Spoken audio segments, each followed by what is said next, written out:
si no nos va a agarrar la noche, vamos a estar cenando acá, hablando de higienismo. Sí, ¿no? Tenemos para largo rato para hablar. Bueno, ahí hay una guía de lecturas que hemos dejado en la materia para que ustedes vayan armando el texto. Yo voy a dejar esta explicación del PowerPoint y bueno, iremos evacuando dudas con Inalem, perdón, y lo que sea, nos van escribiendo. Es importante este tema, es un tema de examen, es un texto largo, así que lo tienen que manejar. Y las preguntas que yo les dejé, que les propongo, que charlemos, son preguntas muy clásicas que en general están en los exámenes que tomamos. Así que, bueno, a ver quién escribió algo y que quiera compartirlo en el chat.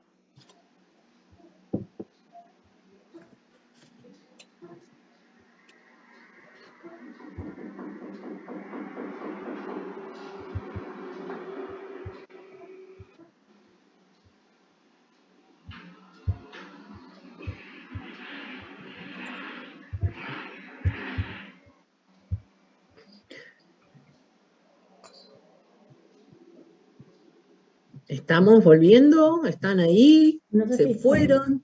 Sí, sí. Están. Acá. Bien. Acá ponen, a ver, en el chat, medidas que tomó el Estado para avanzar con la vacunación. Antes de la vacunación obligatoria se tomaban medidas como, por ejemplo, estimular la concurrencia en los lugares de vacunación, obligar a la denuncia de enfermos y muertos, desinfectar la vivienda de los difuntos y vacunar a los sanos. Luego se decretó la ley de vacunación obligatoria y con ello nuevas normas, penas como el pago de una multa a los infractores, digamos los que no se vacunaron, y entrega de certificación que habilitaba el ingreso a escuelas y administraciones públicas. Colocaban carteles en las calles, en los paquetes de fósforos y cigarrillos. La gente argumentó diversas cosas al momento de la vacunación obligatoria. Muchos decían que si no se vacunarían, ya que estarían expuestos a otras enfermedades o a la misma enfermedad a la cual ya habían sido vacunados. Con el tema de los niños, las madres se enojaban ya que la vacuna mortificaba a los niños. Eso puso Juli Bobadillo. Bueno, muy bien. Bien, muy completo. Muy completo. Sí, muy bien. Entonces, ahí estamos, ¿no? La vacunación, sobre todo para el siglo XX, si bien arranca ya en 1890, es una política de Estado en la primera mitad del siglo XX, donde se instala y al punto que socialmente era una obligación moral la vacunación. Bien, y en contra de la vacunación, ¿quién escribió algo? A ver.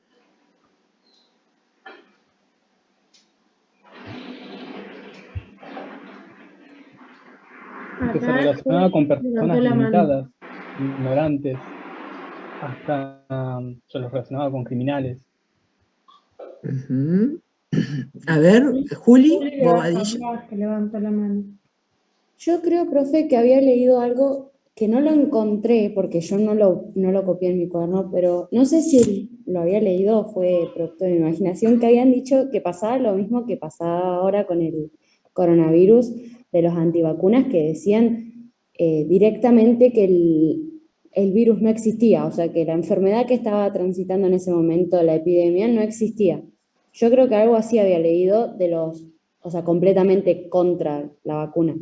Porque una cosa era oponerse un poquitito a que los vacunaran y todo, como había puesto yo en lo que puse recién que mandé en el chat, y otra cosa era decir que directamente no existía la enfermedad esa. Yo creo que había leído algo así. No recuerdo yo que eso, pero puede ser, ¿no? Capaz que se me haya pasado. Pero es mucho más grave negar la existencia de la enfermedad, ¿no? Es como una gran conspiración que va desde algún centro o algún laboratorio y se lleva a todos los estados y de ahí para abajo todo el mundo conspira con negar la enfermedad. Claro, no solamente eso, sino que por ahí había gente con mucho poder, ¿no? Que si llegaban a estar en contra, como que tenían un poder muy grande sobre la población, y eso causaba muchísimos problemas, porque obviamente si viene alguien en que vos confías y vos decís, sabe una banda, y viene y te dice, el virus no existe, y vos le vas a creer. Claro, O sea, y por ahí claro. causaba eso, que hacían movimientos muy grandes en contra o sea, como que decían que no existía directamente en contra de la vacuna. Sí, eso creo que lo vimos más que nada mucho más sofisticado en este último tiempo, ¿no? Como personas que tenían poder, ya sea de poder económico o el poder del micrófono, o de estar al frente de algún organismo, bueno, si negaban la enfermedad, era, bueno, mucha desconfianza en todo el sistema científico, mundial, le diría. Acá en el chat Vicky Gatica pone, en contra de la vacunación se tenía la idea de que en épocas de epidemia te enfermabas más, incluso provocando un olvido voluntario, como dice el texto, muy bien. Después Gisela pone, decían que si se vacunaban iban a contraer la enfermedad más rápidamente.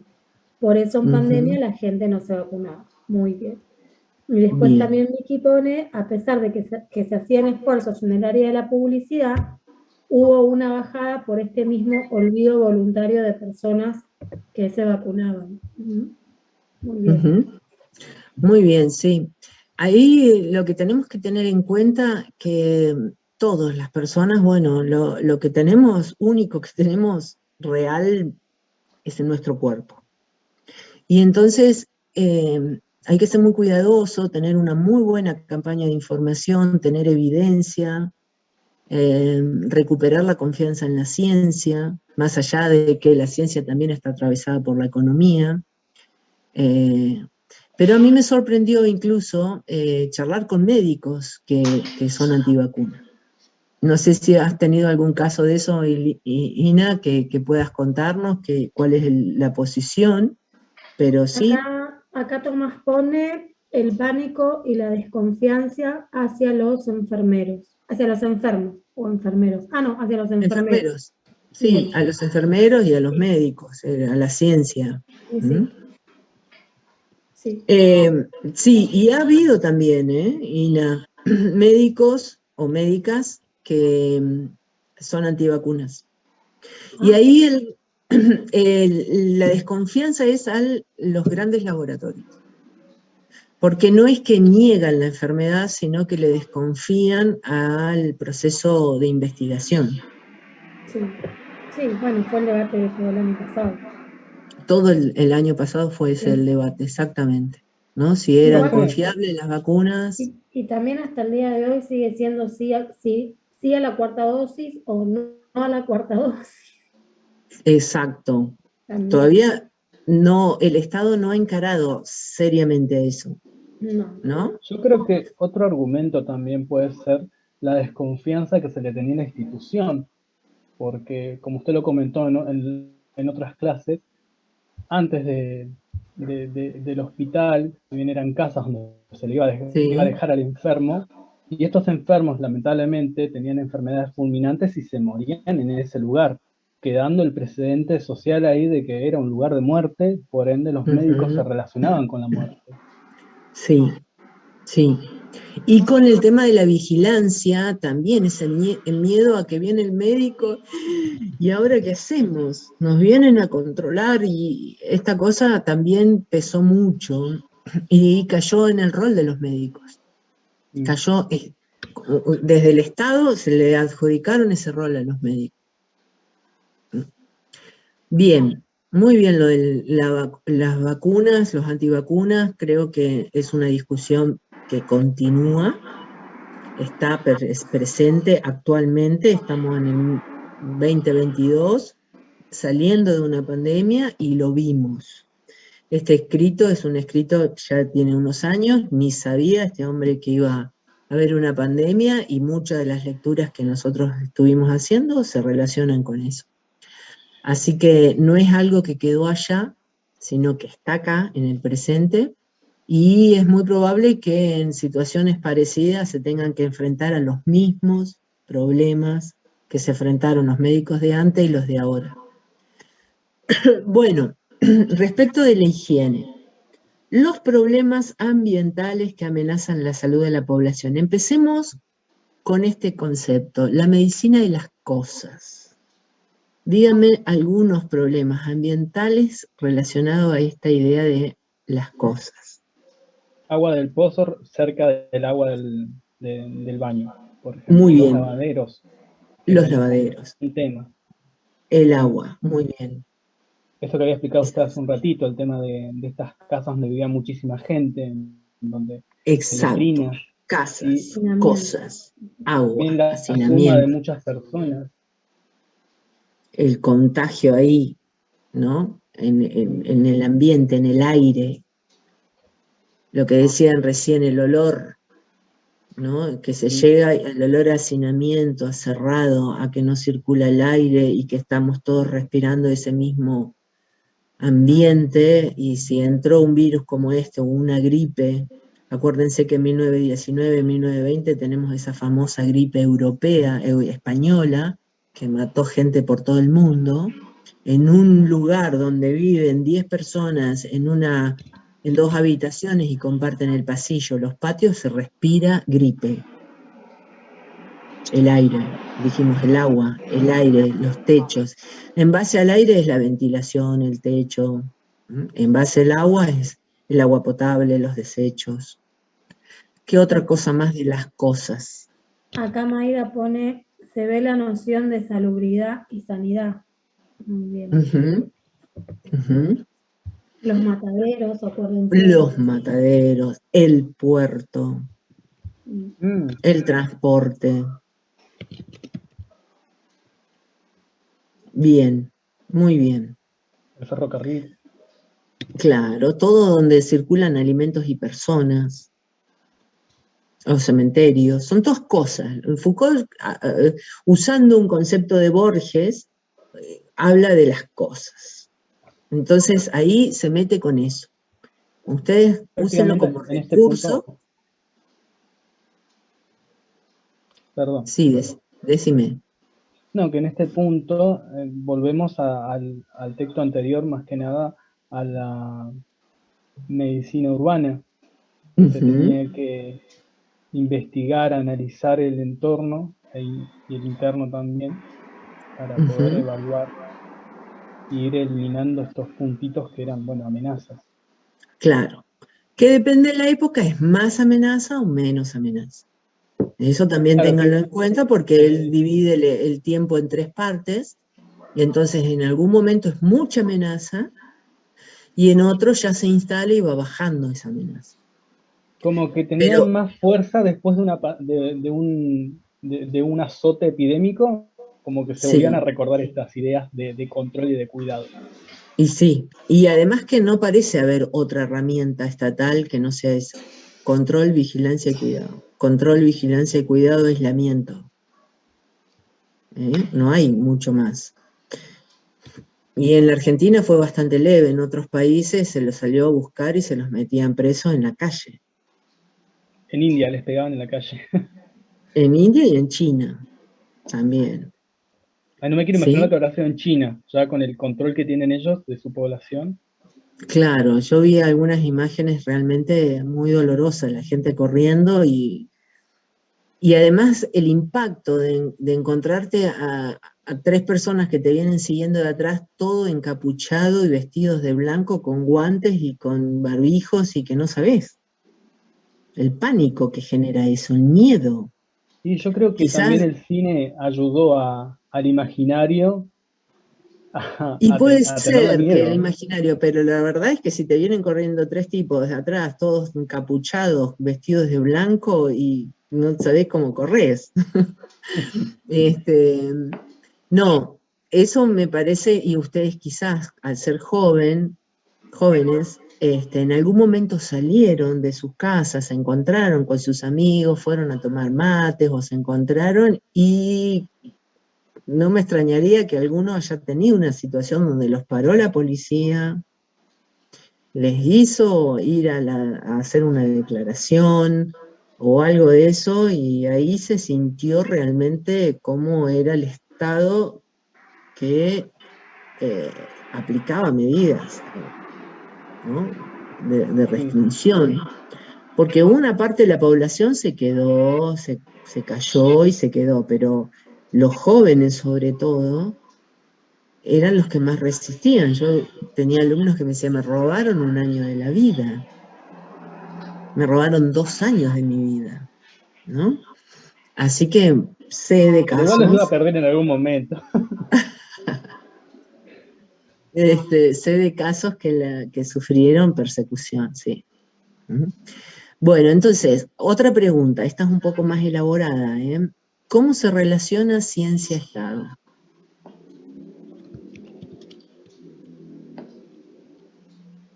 El Estado era mi mamá, dice.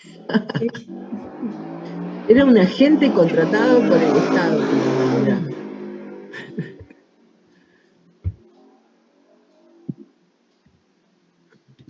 Cambio ¿Cómo, profe? progresivo. Digo que tu mamá era un agente contratado por el Estado. No sé si sos Mayra la que escribió que el Estado Sí, era mi profe, no, mamá. o sea, no, mi mamá era el Estado en sí en ese tiempo.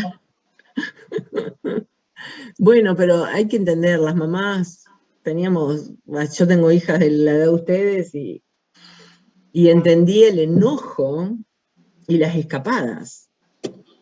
Así que me imagino que los padres que estaban en situaciones como la mía u otros, capaz que con hijos más chiquitos, se pusieron realmente la gorra, como dicen ustedes. Bueno, a ver quién se anima con la relación ciencia-Estado. Esta es más elaborada la respuesta, ¿eh? Piensen en eso. Una pista podría ser el rol de la bacteriología, Marce. ¿Querés Sí, que lo claro, encaren por ahí? claro, claro, Como para que lo encaren por ahí, a ver si se les ocurre. exacto. Y ahí pueden ya relacionar con otros textos. Todos los descubrimientos de la medicina de laboratorio. Acá pone Esteban, la ciencia le decía al Estado cómo manejar la situación epidemiológica con datos. Muy bien. Muy bien. Sí. Acuérdense que con la bacteriología se pudo aislar al agente causal, se le pudo dar como una entidad y eso le da más credibilidad. Por ende, el Estado ya tiene contra qué actuar, contra qué prevenir. Acá pone los médicos como funcionarios del Estado. Bien, Bien. los médicos empiezan a tener esa participación social que antes Ujú. tal vez no estaba. Julio Ahí yo Bobadilla. relacionaría esa oración con lo que dijo antes el otro estudiante, ¿no? Iría armándote y escribiendo esas reflexiones en un mismo párrafo, porque esta es una consigna grande, tiene mucho para decir. Sí. Desde lo que decía Ina, de la bacteriología, de que se aíslan los agentes causales, y entonces ahí viene toda una de aislamiento, de encierro, aislar, encierro, que es lo que sentíamos todo el tiempo. En los primeros casos se abrieron lugares especiales y allá iban los que tenían COVID y estuvieron 3 meses encerrados, mirando por la ventana. En algunos lugares empezaron las denuncias, es decir, que ahí hubo desarrollo de Estado en esas casas de aislamiento, la ciencia aporta los descubrimientos, muy bien, lo que decían antes, el médico no se queda mudo como en otras épocas donde descubría algo y se quedaba callado, acá actúa, pasa al frente, toma medidas, insiste, insta, interpela al Estado. Acá Es parte del Estado. Gisela Almirón pone algo interesante que es el Estado le proveía los recursos necesarios para que la ciencia avance sobre sus proyectos y a la vez la ciencia trabajaba para el Estado. Está muy buena esa Exacto, muy relación. bien, porque ahí se Claro. fortalecen las dos, ciencia y Estado. Después acá Victoria pone con la ciencia la bacteriología reemplazó, lo que cambia la idea de las miasmas. Entonces tanto el Estado como la ciencia querían hacer algo. El Estado económicamente y la ciencia dando respuesta a esas enfermedades infecciosas. Muy El bien. Estado dio con el control social. Bueno, también. O sea, estas Exacto. instituciones se especializaron en el mundo urbano. Claro, el Estado no solo desde lo económico, sino con todo lo que dijimos antes, con el aparato institucional sobre todo.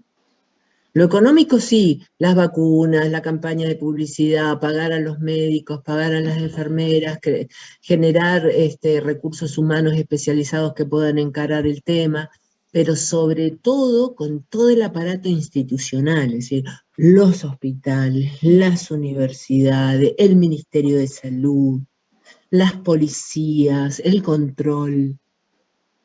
Ok. Muy bien. ¿Alguien quiere agregar algo más? No sé, no estoy viendo el chat, Ina. No, no pusieron nada más. Bueno. Bien. ¿Y el rol del Estado? ¿Qué diríamos sobre el rol del Estado?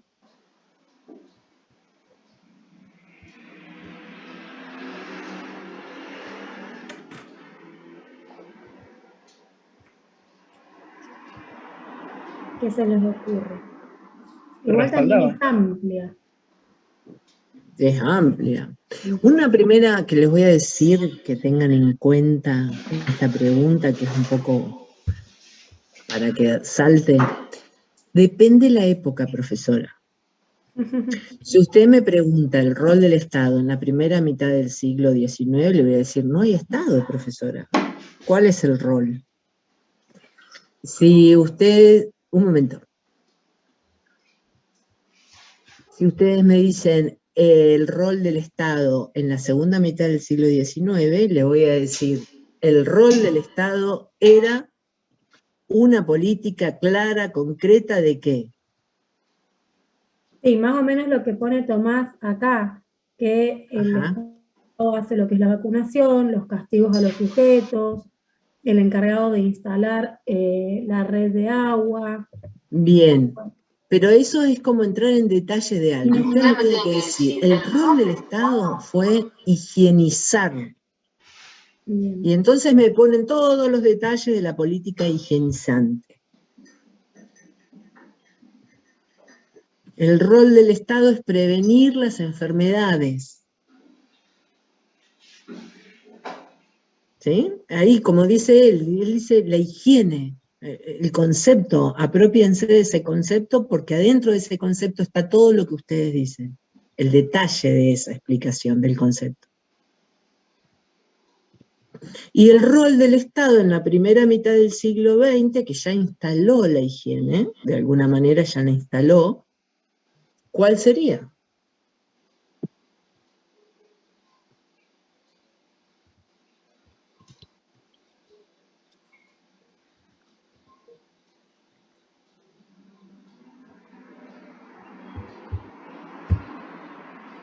Acá Gisela pone involucrarse en los problemas de salud, crear infraestructura, prevención, apoyar económicamente. Muy bien, eso también, ¿no? Va todo esto acompañado. Ya la semana que viene lo vamos a ver cuando el Estado empieza con la asistencia, con las instituciones, hospitales, vacunación. Pero habría una política que va así como atravesando transversalmente todo. De la higiene nos vamos al cuerpo. Fíjense que de la higiene o de la medicina de las cosas, del agua, el aire, los espacios, nos vamos metiendo cada vez más al cuerpo, del individuo, la vida privada.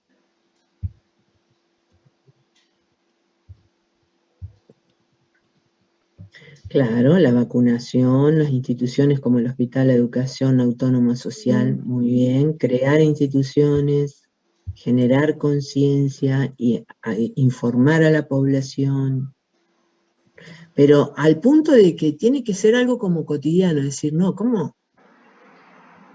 No, mi cuerpo tiene que ser saludable, tiene que dar una buena apariencia, mostrar el autocuidado, mostrar que me preocupa mi propio cuerpo, el de mi familia, el de mis hijos, el de mis hijas. Instalar eso ya no alrededor de las cosas, las plazas, sino a nivel de la persona, el individuo. Acá dice Tomás, culturizar la higiene. Claro, exactamente, algo así, Tomás, muy bien, ¿no? Que sea una pauta cultural de una sociedad, el principio de la higiene y del control de la salud. Es que a modo de reflexión, cuando yo les preguntaba si se considerarían médicos higienistas o no, tiene que ver con todo esto que estuvimos hablando, ¿no?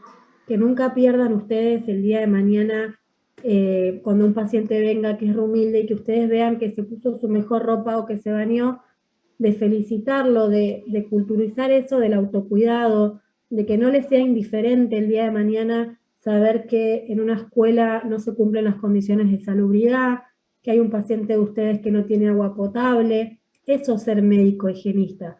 No, no Enfriarme. perder eso, ¿sí? Cuando yo les decía cómo se veían ustedes en el futuro. Tiene que ver con Ujú, eso. ujú. Eso es algo que, como dicen ahí en el chat, hay que culturizar, hay que profundizar. No solo a nivel personal, social, sino a nivel del Estado también, como dice Ina. O sea, le tenemos que seguir exigiendo al Estado que la higiene es un bien cultural, es una conquista, es Y aceptarse. eso lo van a hacer los médicos. No pierdan eso el día de mañana. Sean médicos higienistas. También. Bueno, muy bien. ¿Alguna pregunta? ¿Alguien quiere hacer algún comentario para ir cerrando? No. Bueno, se entendió, ¿no? La política de higiene ya la quedó. Aguante la higiene, dice. Bueno, Sí. importante que este texto lo manejen bien, que se acuerden en esta relación para más adelante, cuando viene la etapa de los parciales, los finales, lo tengan clarito. ¿Mm? Bueno, nos vamos despidiendo, Ina. Bueno, chao chicos. Chau, chicos y chicas, Nos vemos el nos fin de vemos semana. la semana que viene.